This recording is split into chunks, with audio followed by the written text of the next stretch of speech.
In this video, we will go through the basics of wiring the Access in a Box components and accessories. For this installation, we have a lock, a door position sensor, request to exit button, and a reader. I have pre-wired these for greater simplicity.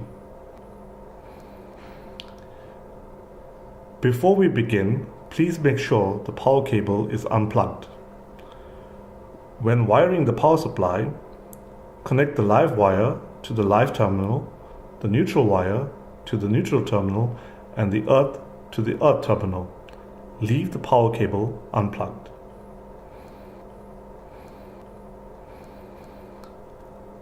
I have two wires coming from the request to exit button and two wires coming from the door sensor.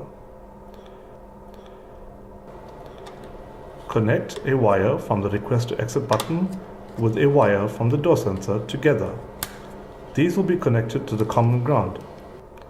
Take the other wire from the request to exit button and connect it to the terminal block location labeled RTE. Take the other wire from the door sensor and connect it to the terminal block location labeled DPS.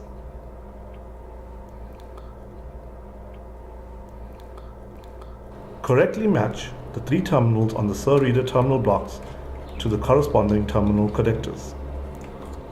I have used a standard Mylar cable with three colors to match those of the S-Bus connector.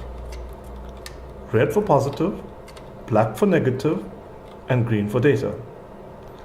Plug the corresponding colored plug into the matching terminals for positive, negative, and data on the reader module.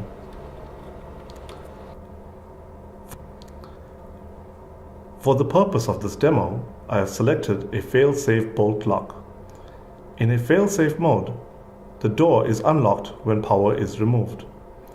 It is highly recommended to use a separate power supply for door accessories. On the relay connector, the positive wire from the lock is connected to the common terminal.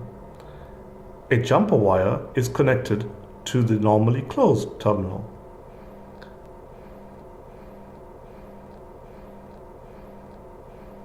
The other end of the jumper wire is connected to the positive power terminal of the separate power supply for the door lock.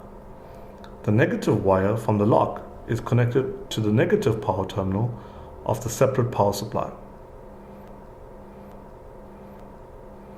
Now that the system is wired, do a quick check on the wiring. If everything is okay, plug in the power cable. Now that we got the unit powered up, let's test the system.